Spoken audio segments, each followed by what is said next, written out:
Hi, thank you so much for joining me in this second part of the series of different parts of documents on Westlaw. Today's session is parts of a statute on Westlaw. So I'm going to continue utilizing the case that we used in the first section, parts of a case on Westlaw. So I'm going to pull up State v. Hurley, so 198, Vermont 552. To talk a little bit about what I'm seeing here and how I want to utilize the materials that I have access to, but to also be able to go back in time to look for certain pieces of information. So as I'm looking at State v. Hurley, remember, don't skip over the synopsis, and most importantly, don't skip over the headnotes. This is really a critical part of the case in the sense of letting you know what happened, but also headnotes may lead you to statutes. So as I'm looking through State v. Hurley and reading through the headnotes, I can see that it is referencing a section from the Vermont statutes annotated. So I may want to read that. But there are a couple of things that I want you to note here. First off, this is a case from 2015, so a case that's just over 10 years ago. If I click into this section, 23 Vermont Statutes Annotated, section 1125, it is going to take me to the most current version of the statute. So whatever it reads today. And so if I look at it and go to currentness, I can see that it is effective from July 1st, 2025. This is the most current version of the statute that I am looking at. So let's say though, I want to see how it read in 2015 though. That's what's important. That's what this case is about. So I'm going to take you back out to Westlaw Precision and show you a couple of tabs. The first is content types, and I could click where it says statutes and court rules and scroll down to Vermont. So I could find my Vermont statutes that way. Or I could go back to Westlaw Precision and click on state materials and then click on Vermont. And this would have everything to the state of Vermont, Vermont cases, statutes, administrative materials, secondary sources, and so on. So I'm going to click into Vermont statutes and court rules. So there are also a couple of things that I want you to note on this screen. If I do a search here, it again is going to be searching the most current version of the statute. So it's going to be looking at the statute as it reads in 2025 when you're watching this video. I can also open the statute by looking through the table of contents, which I actually enjoy because if I don't know a lot about a particular jurisdiction and how their statutes are organized, I can easily go through and open up an entire title or section and start opening things that way. So I can open up everything by title, chapter, subchapter, and so on. But let's say I want to look back in time, though. I really need the section as it read in 2015. Over on the right side of the screen, you'll see some sections, some statute options, and one of them is Historical Vermont Statutes Annotated.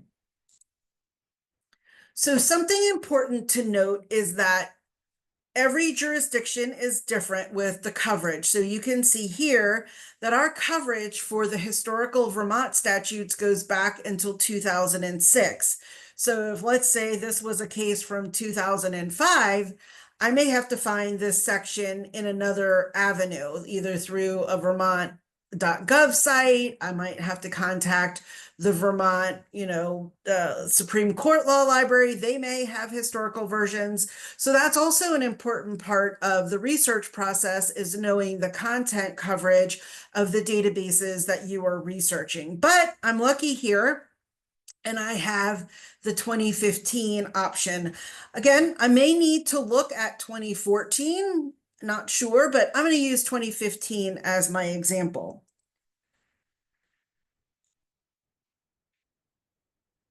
So I've just clicked on that little PDF of what a statute looks like. And so just as a reminder, not sure if you've intently looked at a statute, but this is what are called fields on Westlaw. And you can actually search in these particular spots, just looking for your terminology in this little piece of information. So I can look in the preliminary field, which is oftentimes also called the statutory hierarchy. It's usually the title, Vermont codes, the title of the section in that code, the part, chapter, subtitle, subchapter, division, article. Every statutory code can be different. So again, if you are researching in a new statutory code, that is a great place to look. Just look at that little preliminary field. You can also look by the citation number. That's what we're going to use today. So I'll show you how to do that. You can also look at the caption, which is what the statute is titled. Through the text, you can just look through the text of the statute if you know absolutely there is a word that is somewhere in the text of the statute. And then the other options that are probably not used as much, things like the credits, the annotations, the historical notes, and various library references. So those are the different fields on Westlaw. And as I scroll down here, I can see that those options are right here in a template form. Now, these are different than the ones in our case law video, where we had things like the synopsis, the digest, you had the judge, the attorney field, the opinion. Because remember, a case looks different than a statute looks different than a secondary source. So again, every type of content piece on Westlaw will have different fields that you can search by. So I'm going to enter in 23 because that was the title I was in, and then the section number 1125. You can see that it populated that search up at the top for me, and I can click on search.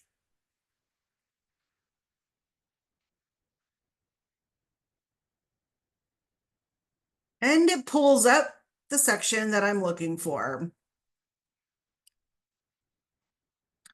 So again, it is reminding me I am in 2015. I can see my preliminary field here, so you can see what the Vermont preliminary field looks like, as well as my caption, my citation. This is the text. So if I knew the word windshield was in the text, I could have entered that in the text option. And so here it is, the section that I would want. Maybe I want to go back to 2014 just to double check, maybe make sure that it's not any different, and scroll down.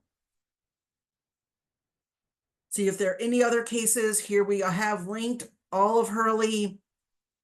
That is likely maybe the case that I'm needing. And that is it. So that is how you can search through a statutory historical annotated code to try to find what you were looking for. I can go back.